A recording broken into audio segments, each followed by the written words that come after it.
enseignants mettent les bouchées doubles pour la réussite de cet examen. À Parakou et à Djougou, nous verrons un peu comment tout cela se déroule.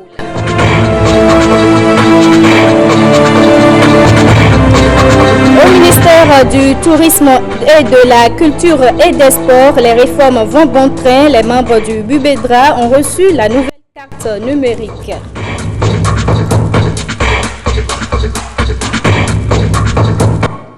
Je vous l'annonçais en titre, le ministère de l'Énergie dispose d'une cellule genre et développement. L'initiative prise par Dona Jean-Claude Rousseau par arrêté en novembre dernier s'est concrétisée par l'installation des membres de la cellule qui aura pour mission de prendre en compte le genre dans les décisions pour le développement du secteur énergétique au Bénin. La cérémonie d'installation a eu lieu le mardi 21 mai à Cotonou. Blaise Adankpo et Samson Thiomon. Plus rien ne devra empêcher le ministère de l'Énergie de participer à une approche inclusive. Il dispose d'une cellule genre et développement. Les membres sont installés devant plusieurs témoins. L'exclusion de certaines catégories d'acteurs, que ce soit femmes jeunes, personnes handicapées et autres laissés pour compte, comme on dit malheureusement, dans le processus de prise de décision, particulièrement dans le secteur de l'énergie, à tous les niveaux, augmente des difficultés et exacerbe les inégalités et nous empêche un vrai développement accéléré et durable. Cette initiative, je veux dire cet engagement à installer la cellule genre serait venu d'un ministre femme, que l'émotion serait moins visible et perçue comme un acte anodin. La mise en place de la cellule genre au sein de votre ministère permettra de régler bien des difficultés notées dans la considération de la femme en matière de l'énergie. En prenant fonction, les 18 membres sont conscients de la mission qui les attend. Nous, membres de la cellule genre de votre ministère, nous nous engageons solennellement en ce jour à accompagner et concrétiser toutes les initiatives du gouvernement en faveur de la promotion de la femme et du genre dans le secteur de l'énergie. Pour le développement du secteur énergétique au Bénin, plusieurs partenaires techniques et financiers travaillent en collaboration avec le gouvernement. Ils ne sont pas indifférents à l'installation de la cellule. La cérémonie de ce matin me réjouit particulièrement, non seulement en ma qualité de chef de file des partenaires techniques et financiers intervenant dans le secteur de l'énergie au Bénin, mais aussi et surtout en tant que coordonnateur national du Millennium Challenge Account, où le genre et l'inclusion sociale occupent une place importante dans la conception et la mise en œuvre des activités planifiées. Je tiens à remercier très sincèrement et féliciter M. le ministre de l'Énergie pour sa sensibilité aux questions de genre, matérialisée par la création de la cellule genre et développement au sein de son ministère. Avec la collaboration et la pleine contribution de nous tous, les membres de la cellule genre et développement du ministère veilleront, j'en suis sûr, à l'intégration des préoccupations relatives au genre dans les documents d'orientation stratégique et particulièrement la prise en compte effective chaque fois, je dis donc un peu plus, des compétences féminines. La route est encore longue pour arriver à une égalité entre les deux sexes. L'initiative du ministère de l'Énergie pourrait être suivie par d'autres ministères pour une prise en compte du genre au Bénin. Le 22 mai, on commémore l'importance de la biodiversité pour les humains que nous sommes. Ici au Bénin, toute une semaine a été décrétée pour sensibiliser les populations. Une semaine de la biodiversité au cours de laquelle on exposera la gamme de la richesse de cette biodiversité du Bénin. William Choki. Des animaux disparaissent, des plus impressionnants aux plus petits. Une disparition causée par la destruction de leur habitat, des habitats que constituent les forêts, les zones humides, les écosystèmes marins, terrestres et insulaires. Le dernier rapport sur la biodiversité indique que près de 1 million d'espèces sont menacées, des menaces causées par l'homme, et pourtant, il est un maillon de cette chaîne d'êtres vivants qui peuplent la Terre. Pour arrêter cette destruction, il a été créé la Convention sur la diversité biologique, 26 ans déjà que le Bénin l'a ratifiée, plus d'un quart de siècle, mais la prise de conscience n'est toujours pas la chose la mieux partagée. En effet, la biodiversité dont nous sommes les témoins aujourd'hui est le fruit d'une évolution des milliards d'années au gré de processus naturels de plus en plus sous l'influence des êtres humains. Elle constitue en effet la toile de la vie dont nous faisons intégralement partie et dont nous sommes totalement dépendants. À la direction des eaux, forêts et chasses, plusieurs actions de restauration sont nées. Parmi elles, la Semaine de la biodiversité, elle en est à sa 2e édition. Elle sensibilise sur l'importance de la biodiversité pour notre nourriture et pour notre santé. Les défis sont aujourd'hui nombreux et impressionnants face à la dégradation continue des ressources forestières et à l'érosion de la biodiversité. Certes, vos efforts qui visent à mieux connaître et faire connaître la diversité biologique de notre pays constituent une solution indéniable. Cette semaine de la biodiversité prône l'utilisation rationnelle des ressources naturelles. Elle recommande aussi le partage juste et équitable des avantages découlant de la biodiversité. Au cours des 100 dernières années, plus de 90% des variétés de cultures ont disparu des champs des agriculteurs, de même que la moitié des races de nombreux animaux domestiques. Des systèmes de production alimentaire variés au niveau local sont menacés par la perte des connaissances traditionnelles et locales, avec tous les risques pour la santé tels que le diabète, l'obésité, la malnutrition, pour ne citer que ces risques. Au cours de cette semaine, les populations auront droit à plusieurs communications. Elles porteront sur l'importance des ressources naturelles et la nécessité de les protéger. Parlons à présent du BEPC 2019. Quelques jours avant la phase des épreuves écrites du BEPC, session de mai 2019, élèves, enseignants affûtent leurs âmes pour le succès de cet examen national. À Parakou, les dispositions sont prises au plan technique pour que tout se passe dans de bonnes conditions. Olviga Messan et Doc Castito pour le reportage.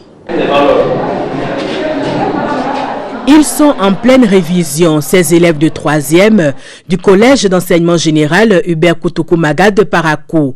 Les mathématiques, la bête noire de la plupart des apprenants, est au cœur de ces dernières heures de travaux dirigés.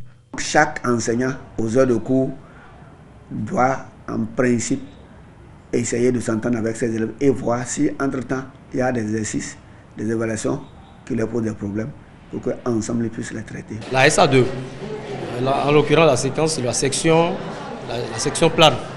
Et si on parle de section plane, on fait recours aux solides comme cône de révolution et puis pyramide régulière. Et cela aussi, ça cause de problèmes. Donc, j'ai essayé de revoir un peu quelques formules. Surtout, il y a une formule là qui nous est parvenue en dernière position quand j'ai fini cette séquence-là. Donc, je suis revenu sur cette formule-là. Oui. Les révisions s'étendent aussi sur la biologie. Les apprenants doivent en effet prendre connaissance de l'épreuve d'SVT avec beaucoup de tact. Nous attirons l'attention de nos candidats au BPC, en particulier mes élèves ici, sur les démarches et les stratégies d'exploitation des documents, puisque c'est cette partie-là qui leur fait défaut, mais ça, au moment des compositions. Les dispositions techniques pour le bon déroulement de cet examen sont également prises. Les matériels nécessaires pour le déroulement de cet examen sont déjà convoyés en direction des 24 centres qui sont retenus au niveau du département pour abriter cet examen du BPC. Je dois vous dire que comparativement à l'année dernière, nous avons eu une augmentation en termes de nombre de centres, parce que l'année dernière nous étions à 22 centres. Cette année, nous sommes à 24. Et cela s'explique par l'augmentation que nous avions observée au niveau des effectifs. La phase écrite est prévue pour le lundi 27 mai 2019 et ce, pour 3 jours. Et dans les établissements d'enseignement public de Djougou, dans le département de la Donga, les responsables mettent aussi les bouchées doubles pour un taux de réussite élevé au BEPC session de mai 2019. Voyons cet élément que nous proposent Enoch Rompati et Évariste Zomaron. 5352 candidats vont plancher pour le compte du BEPC 2019 dans le département de la Donga. À quelques jours de cet examen national, l'heure est à la révision, comme ici au CG1 de Djougou. On essaie de faire le résumé des cours de la SA1 jusqu'à la dernière SA pour pouvoir savoir les choses qu'on a retenues et les choses qu'on n'a pas encore bien compris. Tous les professeurs sont mobilisés pour que, au niveau de nos apprenants des classes de 3e allant au BPC, puissent être mieux outillés. Même constat au CEG2 de Djougou, c'est l'instant des derniers réglages. Ces révisions se sont bien passées durant ces derniers temps et les professeurs nous ont expliqué les notions qu'on n'a pas bien assimilées et ça a été bien assimilé cette fois-ci. Nous sommes en période de révision et nous espérons que d'ici les quelques jours qui nous restent, que nous allons pouvoir faire quelque chose afin d'avoir des résultats meilleurs. Les apprenants sont suffisamment outillés pour vraiment affronter les épreuves à partir de lundi prochain. Nous pensons qu'avec ces cours de renforcement, les résultats seront encore améliorés cette année. Contrairement aux années antérieures, l'année 2018-2019 s'est déroulée sans aucune perturbation. Les programmes ont pu être achevés conformément au calendrier scolaire. Actuellement, nous avons déjà dispatché tout le matériel lourd dans les centres que compte donc le département de la Donga. Je vous assure, nous sommes totalement prêts pour le bon déroulement donc du BEPC dans le département de la Donga. La ville de Djougou est majoritairement composée de musulmans. En cette période de jeûne, candidats et parents d'élèves doivent prendre toutes les dispositions pour éviter d'éventuels désagréments. C'est vrai que nous sommes en période de jeûne ici, c'est un peu difficile, mais chaque parent peut voir ce qu'il peut faire pour que les enfants ne soient pas vraiment trop faibles pendant les 3 jours de composition. Dans le département de la Donga, 14 centres de composition sont retenus. La commune de Djougou compte à elle seule 7 centres pour le BPC session de mai 2019. À présent, les audiences à la haute autorité de l'audiovisuel et de la communication, 2 délégations ont été reçues ce mardi par le président de la HAC pour une séance de travail. Il s'agit respectivement de Sani Kabir, président du Conseil supérieur de la communication du Niger, et de Zakiat Latonji, présidente par intérim de l'UPMB. Ils se sont confiés au micro de Aurélie Sauton et de Bruno Routekbou. Heureux de nous retrouver chez nous au Bénin. Effectivement, nous vous rendons cette visite en marge du séminaire de l'UEMOA dans le cadre de la vulgarisation des directives. Donc l'une portée sur le dépôt légal, l'autre sur l'utilisation de l'image et l'autre directive porte sur le droit d'auteur et le droit voisin dans l'espace UEMOA. Les échanges ont été fructueux entre les régulateurs, les représentants de toutes les délégations des pays invités, des 8 pays de l'UEMOA, mais surtout nous avons défendu notre position en tant que représentants des instances de régulation de la communication. Et donc ça nous a permis d'échanger avec d'autres regards que ceux des régulateurs. Et l'UEMOA aussi a pris en compte notre position parce qu'il y a eu vraiment des débats houleux souvent. Finalement, vraiment au deuxième jour des activités, nous semblons tous accorder nos violons. Que l'intérêt général, l'intérêt de tous, c'est d'abord l'intérêt de l'UEMOA et que nous pouvons parler ensemble. Et nous avons convenu maintenant d'approfondir la réflexion entre l'UEMOA et les instances de régulation qui sont au cœur de la mise en œuvre de ces directives. Depuis environ un mois, je préside le bureau exécutif national de l'Union. Et donc, c'était important vu que l'ARAC est une institution partenaire. C'était vraiment important de venir faire nos civilités, me présenter les membres du bureau au président de l'ARAC. Nous avons abordé avec le président quelques autres sujets qui concernent la corporation. Actuellement, il y a la commission électorale autonome pour les élections à l'ARAC qui a été installée, qui est en train de travailler.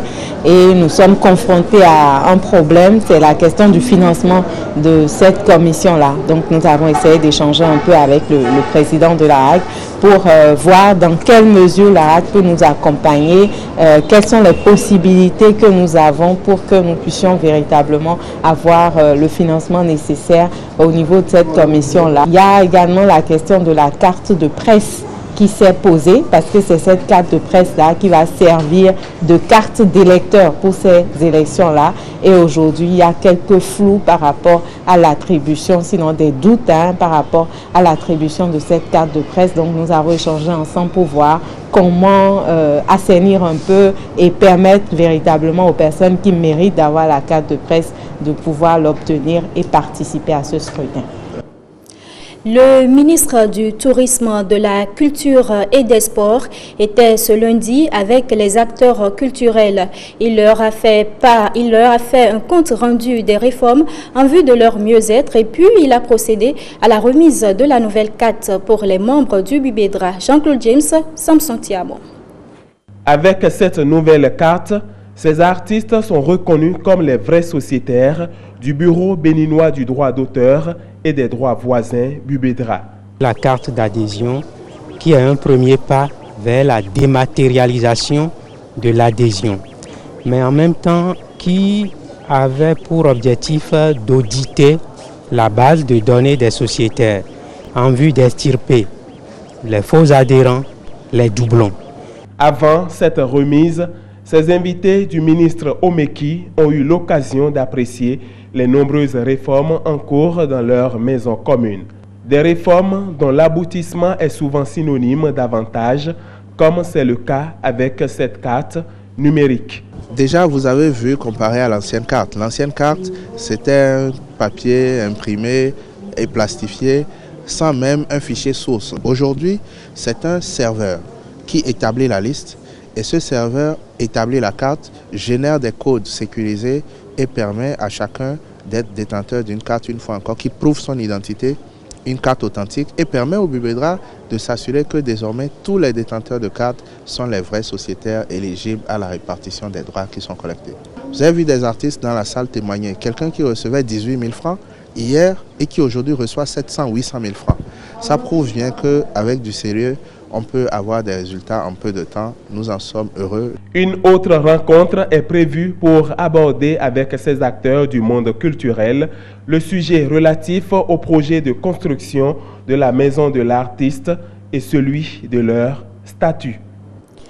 Et pendant ce temps, l'Association des jeunes leaders pour le développement de l'islam au Bénin s'est prononcée ce mardi sur la tension post-électorale dans notre pays. C'est à travers une déclaration lue par le président du conseil d'administration de l'association. Suivons-le ensemble. La 8e législature est le fruit de la réforme du système partisan. Une réforme consensuelle émanant de l'ensemble de la classe politique à travers sa représentation nationale et qui a eu le mérite de démontrer aux faces du monde avec beaucoup de grincements dedans l'échec des différents systèmes et modèles politiques ayant subsisté jusqu'à ce jour au Bénin. Par les difficultés à s'adapter aux nouvelles exigences et mutations qui s'imposent à l'évolution contextuelle et sociopolitique de notre pays, avec pour corollaire réfractaire le malheureux incident du 1er et 2 mai 2019. C'est donc avec le cœur inondé de pensées pieuses et de prières que nous saluons les savoir-faire de son Excellence, le Président de la République, Patrice Talon, Père de la Nation, en invitant toute la classe politique au dialogue, au calme et à la sérénité, et à comprendre que le système partisan a atteint son apogée et nous sommes à la phase cruciale de la refonte et de la recomposition de la classe politique. Une phase élitaire d'énormes sacrifices, de nouvelles exigences et de nouveaux critères par lesquels ceux qui pourront s'adapter seront éligibles pour constituer la nouvelle classe politique dans laquelle l'opportunité est donnée à la jeunesse de s'organiser dans une dynamique opérationnelle et de flexibilité en s'appropriant par l'éligibilité une place digne de la nouvelle classe politique. Dans ce cadre, l'association des jeunes leaders pour le développement de l'islam au Bénin compte jouer sa partition en s'appuyant sur l'union de la jeunesse musulmane comme un puissant ferment à sa participation effective à la recomposition de la classe politique béninoise. Les Azowenu du Bénin et de la diaspora se sont retrouvés ce dimanche pour célébrer les liens ancestraux qui les unissent. Il s'agit de la première édition de la fête des Azowenu et c'est la ville d'Avrankou qui a accueilli les manifestations. Guillaume Avienou et Brice Rungo. La cour du complexe scolaire public de Rouenhaut, dans la commune d'Avrankou, aux couleurs des retrouvailles des Azowenu.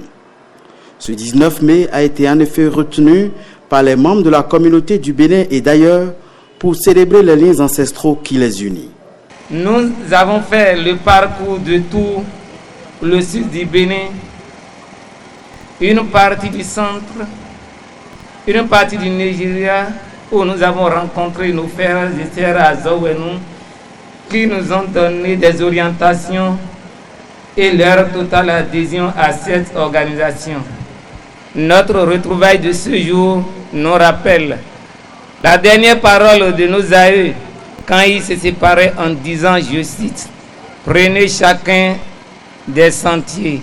Après la guerre, nous nous retrouverons. » Fin de citation. Notre retrouvaille de ce jour n'est que la réalisation de cette prophétie.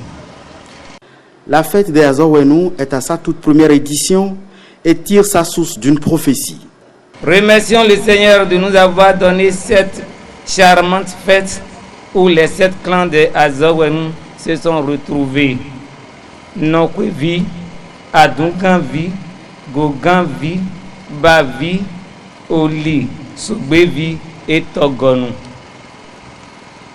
Notre souhait le plus ardent, c'est que vous nous faites des suggestions à chaque fois que vous avez de nouvelles idées pour nous, qui nous permettront d'améliorer le fonctionnement de l'organisation. Aujourd'hui, la communauté semble avoir retrouvé l'union de ses membres et voudrait contribuer efficacement, selon les organisateurs de l'événement, au développement du pays. Pour cela, elle compte sur ses descendants et les bonnes volontés qui voudraient se joindre à elle pour hisser haut l'étendard des Azowenu d'ici et d'ailleurs, avec pour leitmotiv l'amour pour tous. Avrankou vient d'accueillir la première édition de la fête des Azowenu. La prochaine va prendre ses quartiers à Promisrété, indique l'organisation de la fête. On en vient maintenant à ce séminaire de la CAF sur l'exploitation et la commercialisation des droits TV de la CAN. Annick Ballet a tendu son micro au directeur marketing de la CAF pour des précisions sur la répartition des droits et les obligations des détenteurs. Suivez plutôt. Vous diffusez les matchs sur votre réseau hertzien en direct et pour cela vous aurez l'exclusivité pour la diffusion en direct de tous les matchs de la CAN sur votre réseau hertzien. En revanche, les droits que vous avez acquis ne concernent que le réseau hertzien. En l'occurrence, la CAF ne vous autorise pas à diffuser sur satellite ou à diffuser sur des réseaux sociaux, sur votre site web ou quelque autre mode de diffusion. Tout simplement, malheureusement, parce que ces modes de diffusion, les droits pour ces modes de diffusion ont été acquis par d'autres, notamment sur le satellite. Canal+ détient l'exclusivité. Idem pour la diffusion sur Internet ou sur les réseaux sociaux. C'est quelque chose qui appartient à Canal+ en exclusivité. Donc, l'ORTB est détentrice des droits en exclusivité au Bénin, mais pour une diffusion sur le réseau terrestre uniquement. Et c'est ici que s'achève cette édition. Toute l'équipe de présentation et de réalisation vous remercie de l'avoir suivi.